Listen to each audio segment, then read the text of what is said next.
دانش و خیرات زینت انسان است و خوشا به حال آن نفری که هر دقیقه پرقیمت عمر را صرف دانش اندوزی می کند.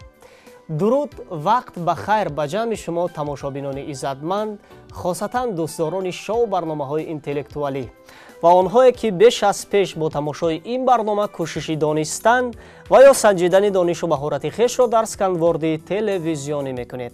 دوستان عزتمند، چون همیشه یادآور میشویم این برنامه با مقصد ارزش‌گذاری به تاریخ و فرهنگ، زبان دولتی، سینمای ملی و اینچنین بلند برداشتن حس خودآگاهی جوانان منظوری یک شما میگردد و چون همیشه میدان برنامه میزان خیرات جای به هم آمدن بهترین جوانان، آنهایی که در دل خواهش سنجیدن دانش و مهارت خویش را دارند به حساب میروند و امروز یک گروه خواهشمندان از دو مؤسسه عالی به هم آمدند تا یک رقابت جالب ذهنی را منظور ما و شما گردانند. پیش از همه خوش آمدید بچه‌ها. بیاید پیش از اون که ما بازی رو آغاز کنیم یک معرفی کوتاه میکنیم. سلام و گرم صمیمی، اظهار سپاس و پر از مهر محمد، اظهاراتون راوی عزیز ارجمند و کلی تماشابینان برنامه تلویزیونی سینما و گروه دانشجویان از دو مؤسسه عالی تصمیم گرفتیم که اومده در این برنامه اشتراک کنیم و دانش خود را سنجیم. بهترین. انیخترش امروز دانشجویان از کدام دانشگاه هستند؟ از دانشجویان از اکادمی دراکین دولتی نزد پرزیدنت جمهوری تاجیکستان و از دانشگاه تکنیکی جمهوری تاجیکستان. فکر میکنم چون امروز بهترین جوانان، یعنی به قول شما بهترین ها را از میان دو دانشگاه به هم آوردید، گلچین کردید، یک بازی خوب و جالب منظوری بیننده ها می شود و چون همیشه با فکرم که شما از قاعده های مرکب شو برنامه ذهنی میزان خیرات با خبرید، چون این برنامه رو پیگیری میکردید، یعنی در دور اول کسی که تلاش نمی کند، کسی که پیش دستی نمی کند، با همتای خود امکانیت میدهد از برنامه اختصار می شود. شما کوشش کنید که پیش دست باشید، همیشه واریانت های یگانه خویش را منظور کنید.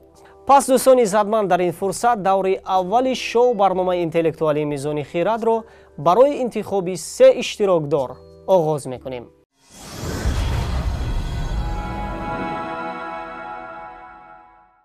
نویسنده و روزنامه‌نگار شناخته تاجیک، دارنده جایزه به نام ابوالقاسم لاهوتی، یکی از سرمحصول‌ترین ادیبانی که با پیدایش و استوار شدن ژانر حکایه‌های علمی فانتاستیکی و با افسانه نویسی بدیعی سببگار شد. کلمه از 5 حرف عبارت است. او در ژانر تاریخ نگاری و حجو نیز یکی از قلمکشان توانای ماست. ایجاد بی‌زوالش به صحنه تئاتر نیز راه یافته به علاقه‌مندان زیاد سرگرمی بخشیده است.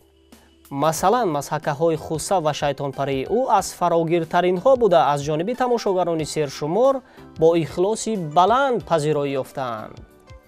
تئاتر استودیوی آواز سمرقند مسحکه خوسه را سال 1995 در تهیه هنرپیشه خلقی تاجیکستان برهان رجبوف در سمرقند به صحنه گذاشته است. یعنی ببینیم که یکی از ادیبان سرمحصول ما است. ساتی ملوغزاده باشه. صوتی ملوغزاده ما گفتیم کلمه از 5 حرف عبارت است. هدش استاد. هدش استاد. ما با افتخارشون کف میکنیم. واقعا این کلمه استاد بود آخر. سوال نوبتی، منظومه های عظیم ستاره‌ای که در فضا نامنتظم تقسیم شده، شمارهشان در کیهان مشاهده شده تقریبا 100 میلیارد است. کلمه از 8 حرف یا 9 حرف عبارت است. با چشم عادی 3 تای آنها را که به ما نسبتا نزدیکند مشاهده کردن ممکن است. و می‌دونید چی؟ همین 3 منظومه را یکی از دانشوران علم تاجیک، عبدالرحمن صوفی، باری اول با چشم عادی دیده بود، یعنی نماینده ملت تاجیک. اکثر آنها چنان دارند که همچون نقطه‌های خرد به چشم می‌رسند، برابر کم شدن روشنیشان شماره آنها می‌افزاید. این منظومه های عظیم ستاره‌ای رو در فضا ما چی میگوییم بچه ها اکنون؟ ببینیم در ایجاد ادیبانمون نیز هست. این به معنی دیگر استفاده میشد و در مفهوم استرونومی باشد باز به مفهوم دیگر. گالاکتیکا باشه. گالاکتیکا یا چی میگوین؟ شب همه شب جوی آب از عاشقان است، شب همه شب ماهتاب از عاشقان است، کوچه باغ عاشقان تا کهکشان است. ما با افتخارشان کف میکنیم واقعا. این کلمه گالاکتیکا یا کهکشان بود.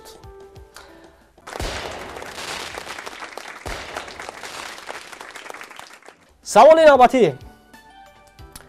نام کوه است در نزدیکی کرمانشاه و طبق روایت ها دستورهای دارای یک نقش و نگار و خطهای میخی قدیم در آن حکاکی شده است. کلمه از 7 حرف عبارت است. نام کوه در داستان خسرو و شیرین عمارتی که ستون ندارد. مرحمت. این کلمه به ستون میباشد. به ستون یعنی کوهی به ستون، کتیبه به ستون میگویند اینجا. در به ستون زناله من گر صدا فتد، نالد ز درد کوه جدا کوه کن جدا خیر. با افتخارشان کف میکنیم. واقعا این کلمه به ستون بود. یعنی عمارتی که ستون ندارد واقعا به ستون است. خیر. سوال نوبتی. ماده ترکنده که سال 1867 از جانب آلفرد نوبل پاتنت کرده شد و همچون مواد ترکنده در استخراج معدن تا میانه های عصری 20 استفاده میگردید. کلمه از 7 حرف عبارت است.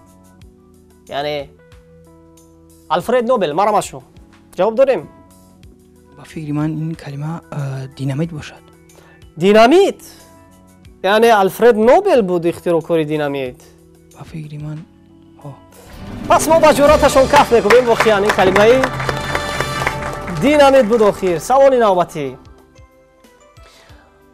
آن که در وقت طلب کردن یافته دادن چیز یا کسی را به ذمه گرفته است کفالت دهنده ضامن. کلمه از 5 حرف عبارت است.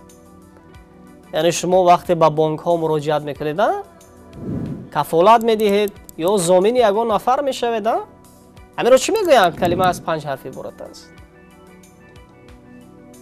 در وقت طلب کردن یافته دادن چیز یا کسی. پس انداز باشد. مرحبا شما. کفیل.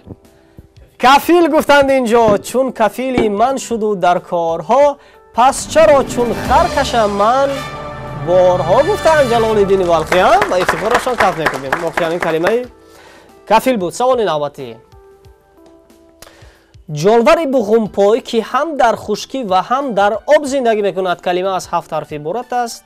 نام یکی از برج های 12 گانه برج سرطان چه است بچه ها؟ هم در خشکی هم در آب زندگی میکرده است. مرحبا شما. با فکر من این سنگ پوشت نباشد.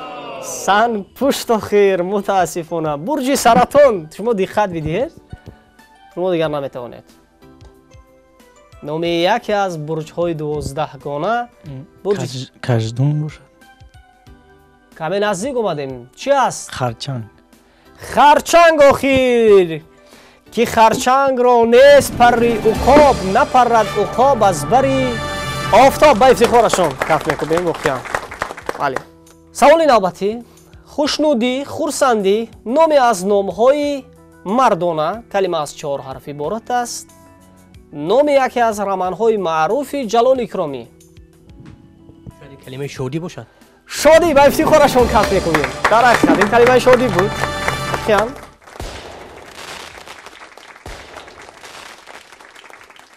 مرکز فرماندهی ارتش یا یگان واحد نظامی که تهیه نقشه های عملیات در زمان آسایشته و جنگ همچنین اجرای آنها وظیفه اوست. مرکز عملیات در حالت فوق العاده آن را چی میگوییم بچه‌ها؟ به فکر من این مرکز ستاد می باشد. ستاد. با افتخارشان کف میکنیم. بله این کلمه ستاد بود. سوال چنین است. هر کسی اگر پیش دستی کند مثل 2 اشتراکدار ما با دور نوبتی رو خط میگیرند. با یک سوالی الک جواب درست پیشنهاد کرده اید. سوال چنین است. صاحب حسن زیبا خوب نیکو کلمه از 5 حرف عبارت است. نام مردانه. نام قهرمان معروف داستان میرزا ترسونزاده که در اساس داستان مذکور فیلم بدیعی نیز در کینوستودیوی دولتی تاجیک فیلم سال 1965 تهیه گشته است. مرحبا. حسن باشه. حسن آخر با افتخارشان کف میکنیم. بله این کلمه حسن بود. تبریک میکنیم 3 اشتراکداری که واقعا به خود باوری داشتند و جواب‌های یگانه را منظور نمودند. همینطور نسبت همتایان به 2 سوالی پاسخ‌های درست پیشنهاد کردند. با دیگرها میگوییم دل آزرده نشوید. اینجا منبر شما است ва боз ҳам барномаҳои навбатӣ имконият медиҳад ки биёед ва аз донишу маҳорати хиш дарак бидиҳед. барои омаданҳоятон изҳори сипос ва акнун метавонед бо сарбаландӣ барномаи моро тарк кунед. хушомадед.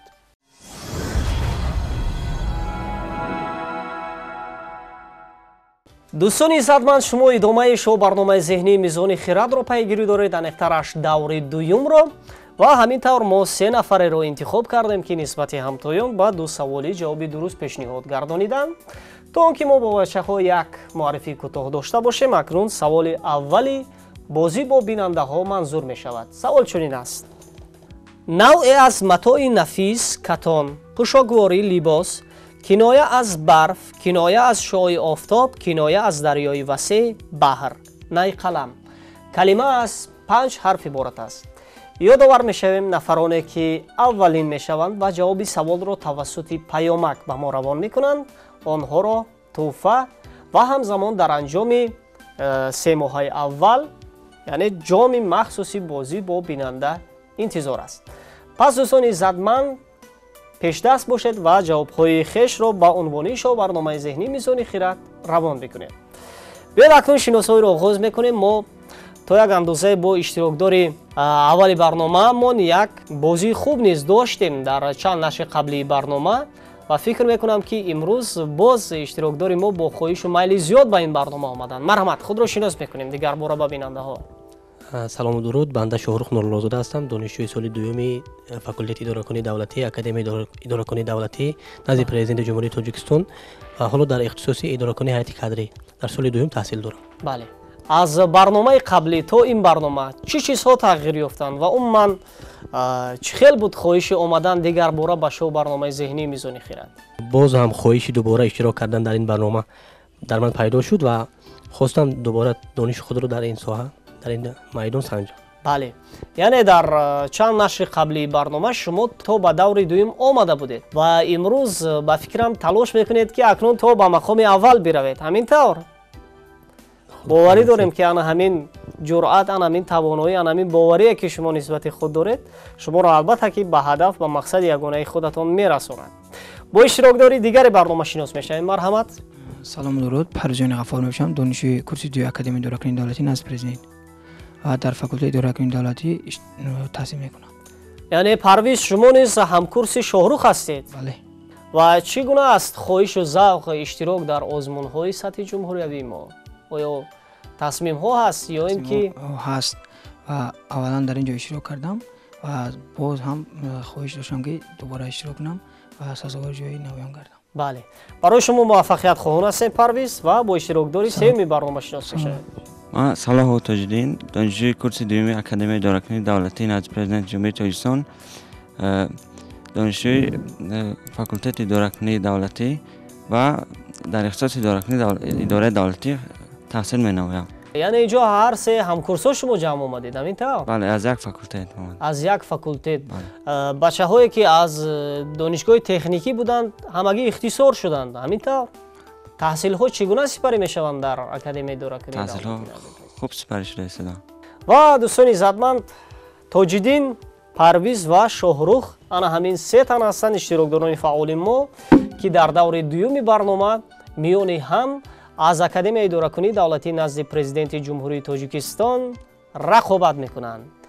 акнун фикр мекунам чун шумо гуфтед ҳамкурс ҳастем, ҳамкурсиро ба назар намегиред, зеро ин барнома минбаре аст ки бояд ҳар нафар барои худ талош кунад. агар талош намекунад, пас аз барнома ихтисор мешавад.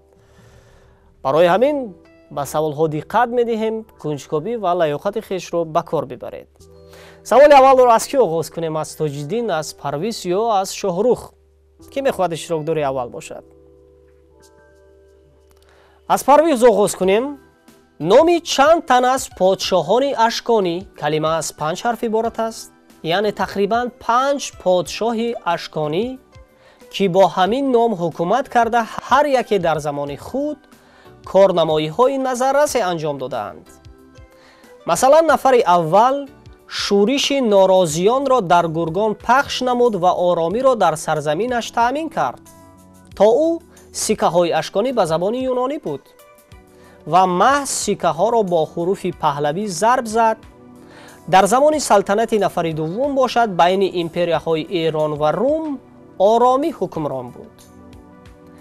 дар вақти идораи нафари сеюм румиён дар ҷанг қасри тобистонии шоҳони ашконӣ Мадоинро ба оташ кашиданд. хулоса ҳамаи онҳо дар таърих бо хусусиятҳои хоси роҳбарияшон маъруфият доранд.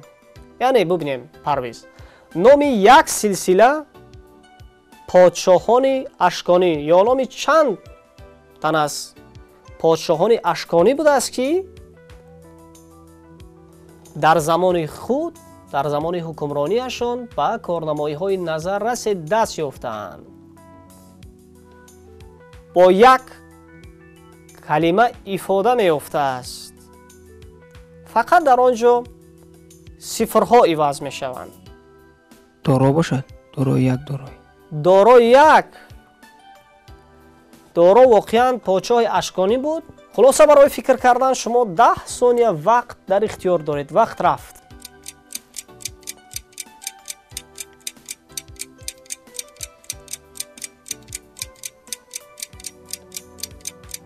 вақт ба анҷом расид. Парвиз, ҷавоб дорем? ашки як бошад. шоҳрух ва Тоҷдин, шумо ҷавоб доред? ҷавоб надорем. мутаассифона иштирокдорони мо ба ин савол ҷавоб надоштанд. охир ин калимаи балош буд.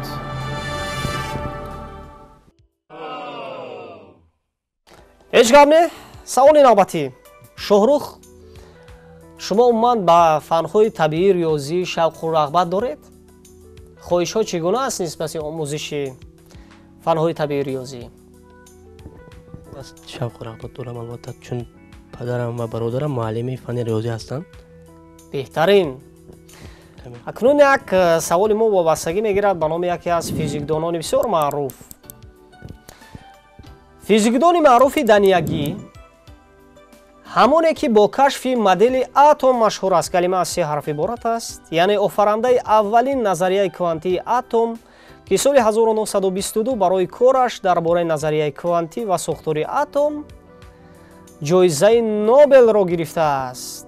ҳатто ба ифтихори ӯ яке аз элементҳо номгузорӣ шудааст. ин калимаи бор аст. Бор. бор ҷадвали Менделеев ба гумонам ҳамин хел элемент буд. бор. Нилс Бор.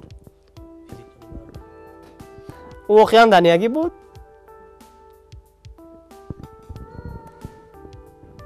аз вақт кор мегирем ё ин ҷавоби ягона бор аст? ҷавоби ягона бор аст. тағйир гар намедиҳем.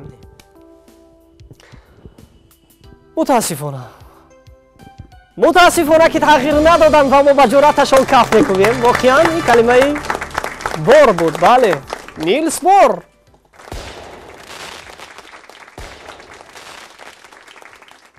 саволи навбатӣ пешниҳод мешавад ба иштирокдори сеюми барномаи мо, ба Тоҷиддин. Тоҷиддин, умуман шумо ба хондани асарҳои кадом адибони ҷаҳонӣ бисёр шавқу рағбат доред? ҳаст ҳамин гуна? ҳаст, бале. яъне мутолиа мекунед пайваста аз эҷоди адибони хориҷ низ бохабаред?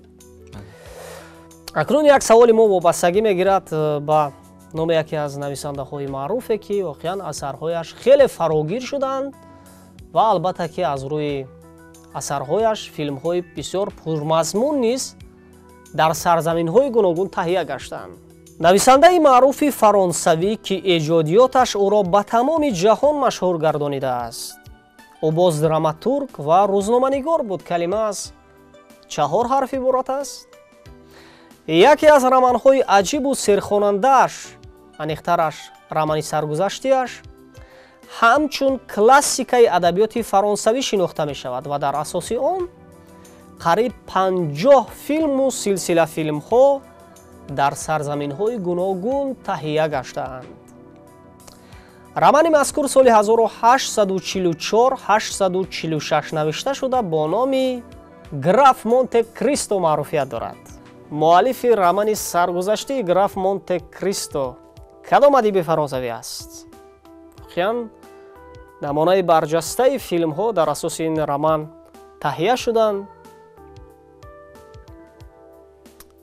хеле романи ҷолиб ва серхонанда дар дунё аст. 10 сония вақт шумо дар ихтиёр доред барои фикр кардан. вақт рафт.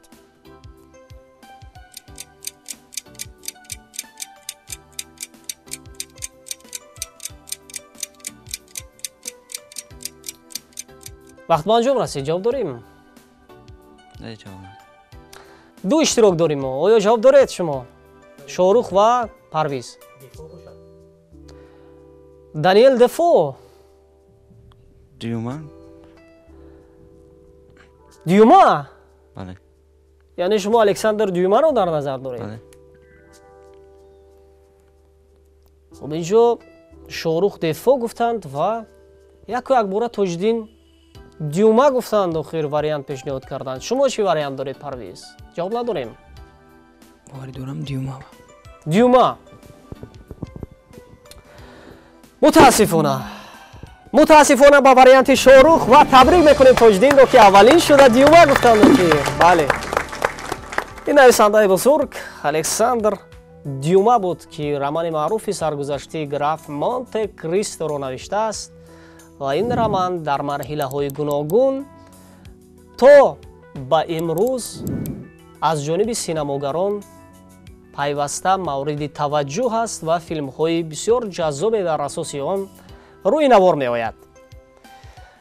акнун боз бармегардем ба иштирокдори аввали барномаамон ба Парвиз.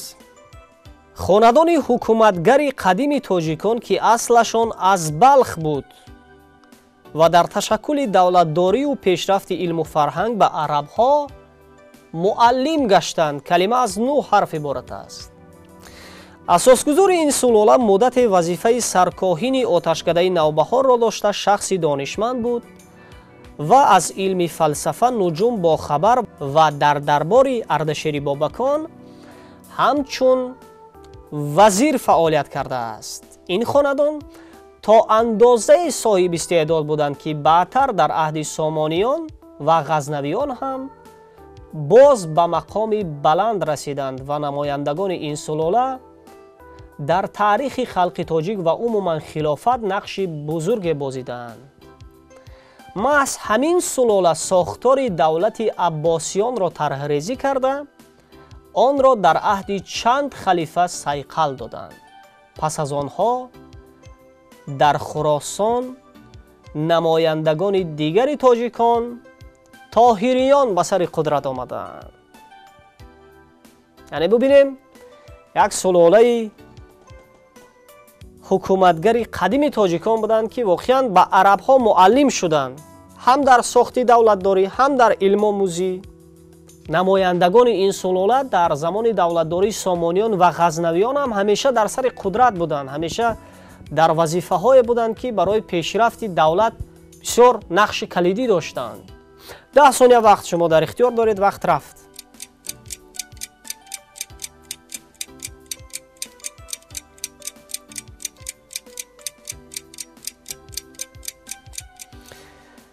вақт ба анҷом расид. ҷавоб дорем?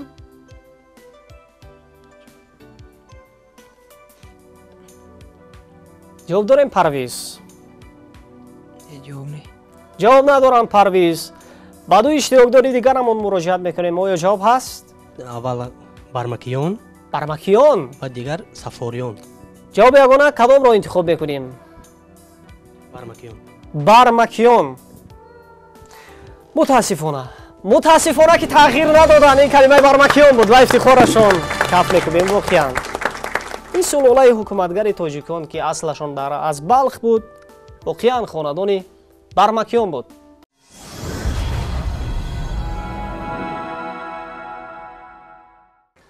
акнун боз бармегардем ба иштирокдори дуюми барномаамон, ба Шоҳрух. суфие ки аслаш аз Хӯросони қадим буд ва бо намунаи олии ҳикматҳояш вориди асарҳои илмиву таърихӣ ва ахлоқӣ гаштааст. калима аз 5 ҳарф иборат аст. падари ӯ дарбони Аббосӣ буд ва ғайр аз амвол 60,000 динор аз падар ба ирс гирифта буд ки вақте همنشینی جنید بغدادی گردید، همه را ترک گفت و همچون سرمشق عشق آوازه یافت. مردم او را دیوانه میپنداشتند و همزمان دارالمجانین مینامیدند و اصلا با حکمت‌هایش خیلی معروفیت دارد. حکمت‌های او قریب در همه اثرهای اخلاقی ما هست، هم در قابوسنامه است، هم در منطق الطیر عطار نیشاپوری است. 10 ثانیه وقت در اختیار دارید. وقت رفت.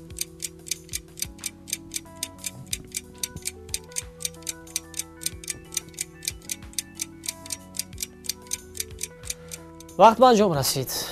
جواب داریم. شاهروخ کلمه شمس باشد. شمس. اکنون به دو اشتراکدارمون مراجعت میکنیم. آیا شما جواب ها دارید؟ این جنونی باشه. جنونی. شیبلی را پرسیدند عافیت چیست؟ گفت لحظه دل را به یاد حق آرامی بخشیدن. آخر متاسفانه این کلمه چی بود؟ شیبلی بود. ابوبکر شیبلی. به خاطر نامد هیچ گپ نه. و اکنون باز رو میاریم به اشتراکداری سومی برنامه‌مان.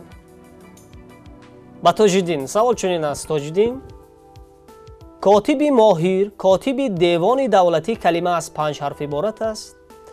این کلمه در ذکر نام یکی از شاعران معلوم و مشهور نیمه دوم عصر 18 و اول عصر 19 ادبیات تاجیک آمده است که بدیهگوی، نکته سنج، حاضر جواب و بی‌نظیر زمان خود بود. با تخلص صادق شعر می گفت و روزگار او در دربار حکمرانی امیران منقیتیه، دانیال، امیر شاه مراد و امیر حیدر گذشته است.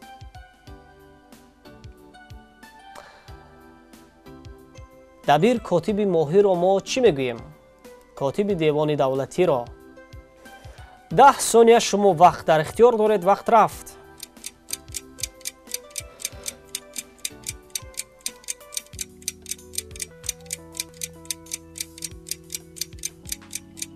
وقت به انجام رسید. جواب داریم؟ جواب نیست؟ اکنون به دو اشتراکدار دیگرمان مراجعت میکنیم. آیا شما جواب دارید؟ منشی. منشی. و ما گفتیم نام ادیب تاجیک است که بدیهگوی بوده است. هست همین گونه شاعری تاجیک. با تخلصی صادق شعر میگفته است. بیاید اکنون با افتخار شاهروخ کف میکنیم، چون که واقعا کلمه منشی درست است. بله، این کلمه منشی یا این ادیب معروف ما میرزا صادق منشی بودند.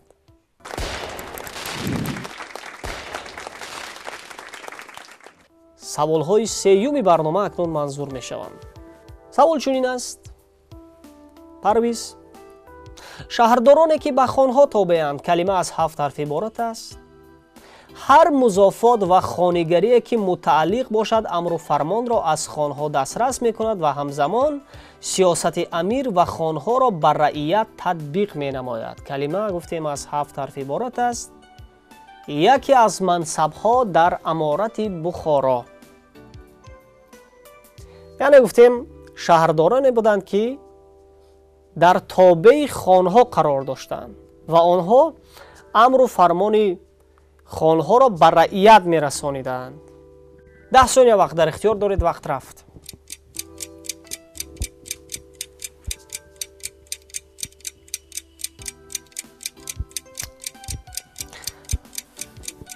وقت به انجام رسید. جواب هست؟ جواب نداریم. خلاصه پرویز، شاهروخ و تاج‌الدین شما جواب دارید؟ کلمه از 7 حرفشون عبارت گفتید. شاید کلمه ولیعهد باشد. ولیعهد. ببینید ما گفتیم شهردار است. آخرو میر شهر باشد. میر شهر. میر شهر. بله. متاسفانه با وریانت شاهروخ و تبریک میکنیم تاج‌الدین را که کلمه میر شهر رو اینجا پیشنهاد کردند. بله، کلمه میر شهر بود.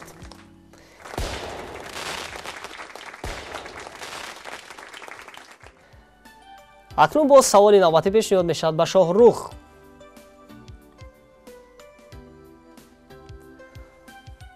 مرغ شکاری پرنده از شکاری کلمه از 6 حرف عبارت است.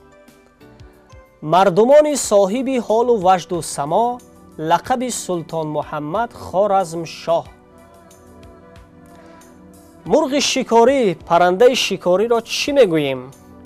و باز این کلمه لقب سلطان محمد خوارزم شاه بوده است.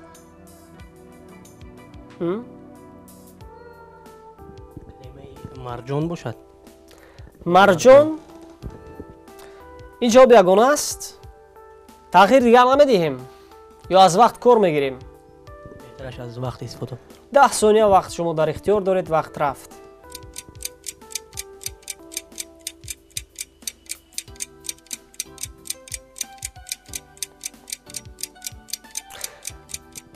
وقت به انجام رسید.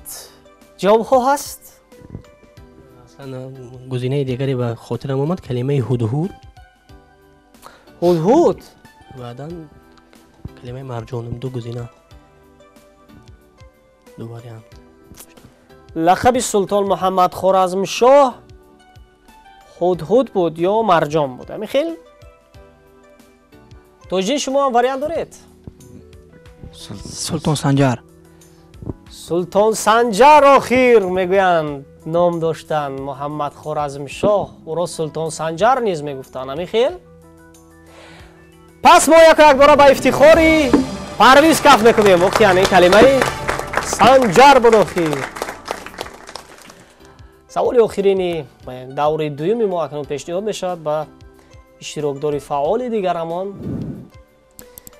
با تاج‌الدین چوبی سخته که از آن نیزه تیر و زین اسب میسازند کلمه از 6 حرف عبارت است. 10 ثانیه وقت در اختیار دارید. وقت رفت.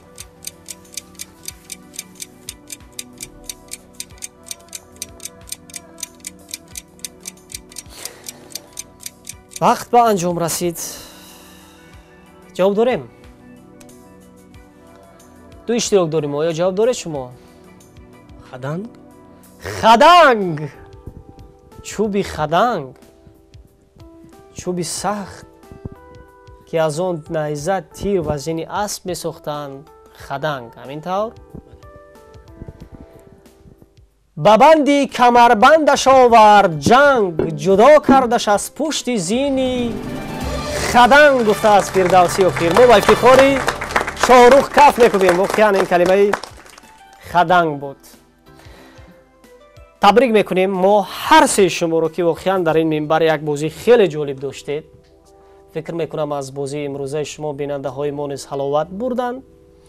ولی باز اینجا شاهرخ با برتری زیاد یعنی پاسخ گردانیدن با 4 سوال اشتراکدار دوره سیوم شو برنامه ذهنی میزان خرد انتخاب شدند. هم با تاج‌الدین و هم با پرویز جهت اشتراک فعالانه در شو برنامه ذهنی میزان خرد ساری سپاس میکنیم و از جانب ریاست کار با جوانان و ورزش شهر دوشنبه به شما سپاسنامه ها، مدال های افتخاری، زینه های دوم و سیوم و همزمان با دستگیری نشریات ادیب به شما کتاب های خواندنی، کتاب هایی که مسئله های گوناگون فرهنگی را مطرح میکنند، ابیات فراگیر ادیبان ما در آنها گردآوری شدند تقدیم می شود و فکر میکنم که شما کتاب های مذکور را با شوق به اندازه مطالعه میکنید.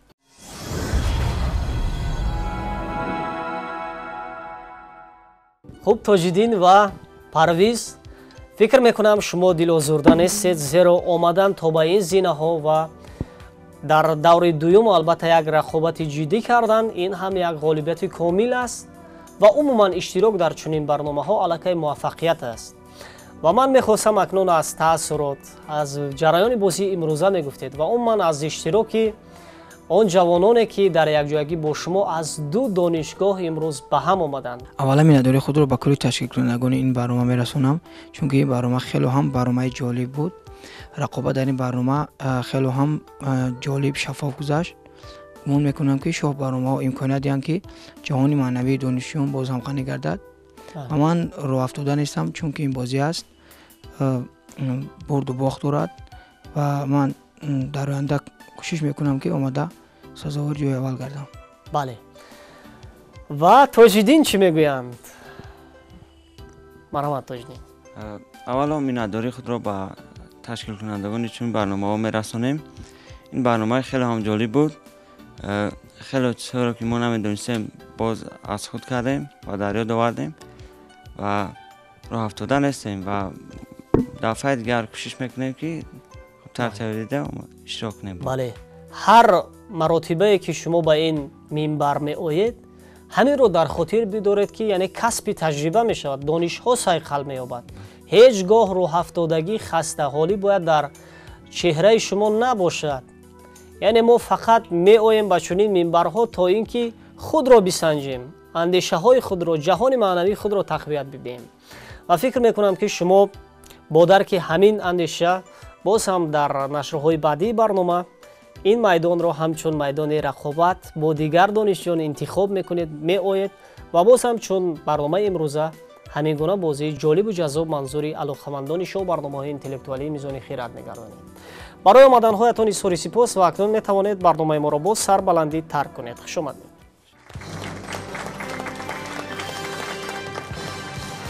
دوستان صدمن، شما دوری سیوم شو برنامه اینتלקتوالی میزان خیرات را پیگیری دارید. همین طور شاهرخ نورالله‌زاده از دور اول تا به زینه سیوم 5 نفر را پس سر گذاشتند و آمدند به چنین زینه افتخاری و فقط برای اون که ما 4 سوال به شاهرخ پیشنهاد کنیم. سوال دیگری بازی با بیننده ها اینجا منظور می شود. سوال چنین است: ظرفی خردی رنگدار که قلم را برای نوشتن بر آن فرو میبرند، رنگدان، سیاهیدان، جعبه یا قوطی که در آن قلم و دیگر ابزار نوشت را میگذارند.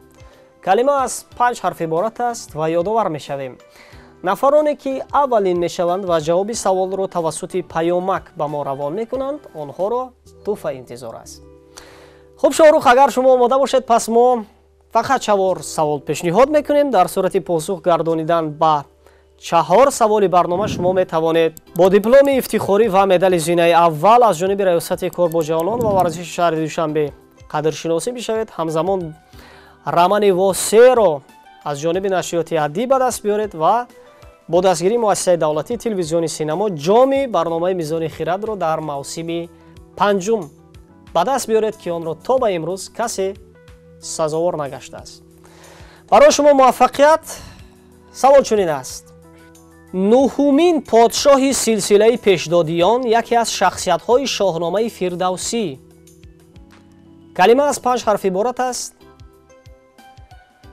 پادشاهی به او پس از پدرش منوچهر رسیده بود، اما پس از مدت پادشاهی از راه و روش عادلانه پدر بیرون برآمد و این سبب پراکندگی لشکر و دلخنکی مردم گردید.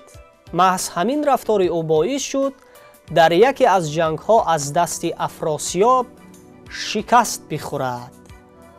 گفتیم و او پادشاهی از پدرش منوچهر رسیده بود و بعد اون که مدت راه و روش اداره دولتی را دگرگون کرد، همین باعث شد که لشکر پراکنده بشود و مردم نیز از او دلخنک بشوند و افراسیاب از این فرصت استفاده برد و به قلمروی او لشکر کشید و همین طور او مغلوب گردید، شکست خورد. 10 ثانیه وقت در اختیار دارید. وقت رفت.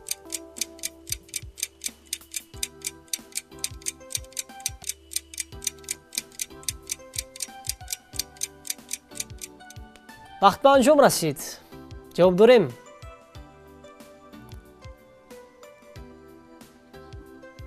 جواب نیست.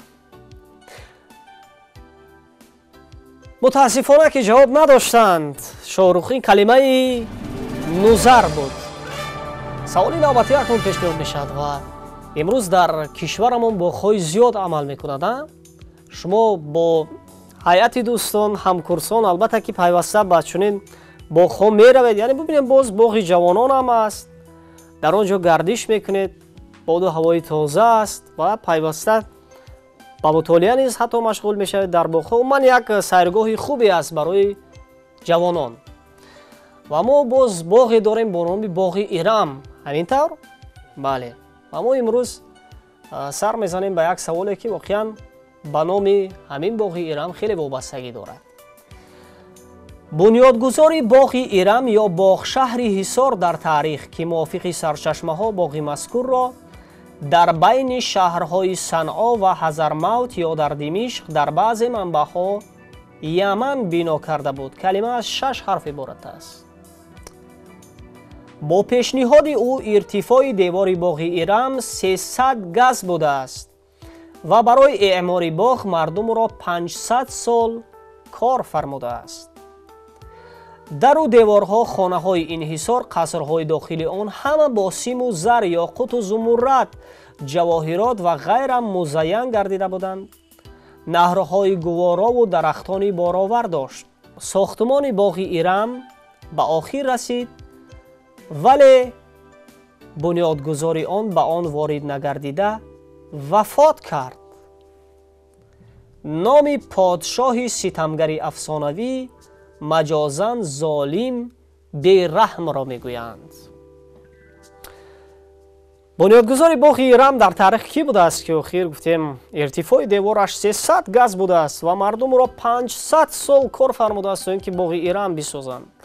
ва вақте ки боғ бунёд шуд, зебо шуд, ба боғ надаромада ӯ вафот кард. яъне умр ба ӯ вафо накард. ин калимаи шаддод аст ва эҳтимоли зиёд бунёдгузори боғи Ирам шаддод буд. тағйир дигар намедиҳем, ин варианти ягона аст. бале. пас мо ба ҷуръаташон каф мекунем. воқеан ҳам ин калимаи шаддод буд охир. бунёдгузори боғи Ирам дар таърих шаддод. маҷозан калимаи мазкурро ба маънии золим бераҳм низ истифода мебаранд. саволи дигар. ду касе ки аз як модар шир хӯрда бошанд. калима аз 7 ҳарф иборат аст. ин мафҳум дар беморхонаҳо низ истифода мешавад. ҳамчун кӯмакрасони калима ба ақидаи ман калимаи ҳамшира аст. ҳамшира охир. дигар тағйир намедиҳем. не. пас мо ба ҷуръаташон каф мекунем. воқеан ҳам ин калимаи ҳамшира буд. бале.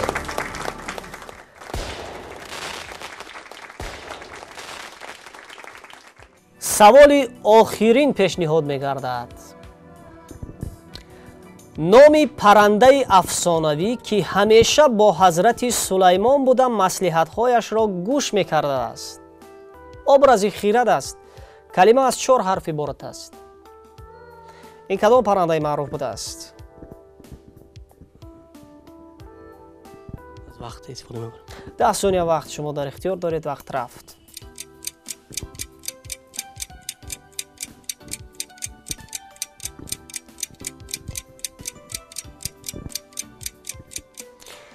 вақт ба анҷом расид.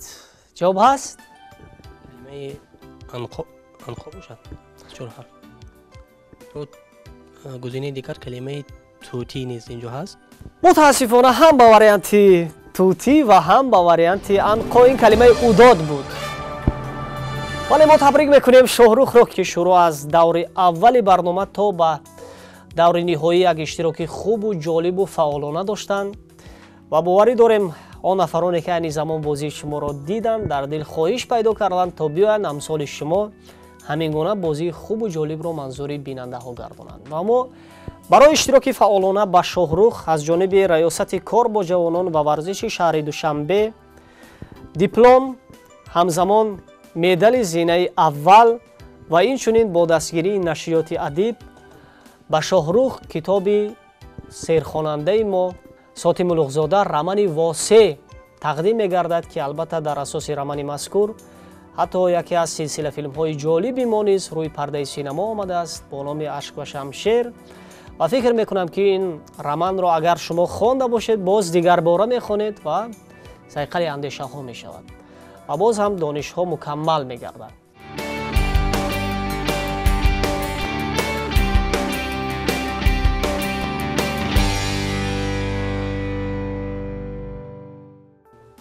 хуб Шоҳрух, бубинем ки чун шумо аз даври дуюм яъне иқрор шуда будед ки ман омада будам дар чанд нашри қаблии барнома иштирок варзидед, яъне дар даври дуюм шикаст хӯрда будед дар барномаи қаблӣ ва бубинем ки имрӯз то ба зинаи سیومی برنامه آمدید و غالب مطلق برنامه شدید. اکنون چگونه تاثیرات است؟ چگونه اندیشه ها است از اشتراک در برنامه امروز؟ مرحمت.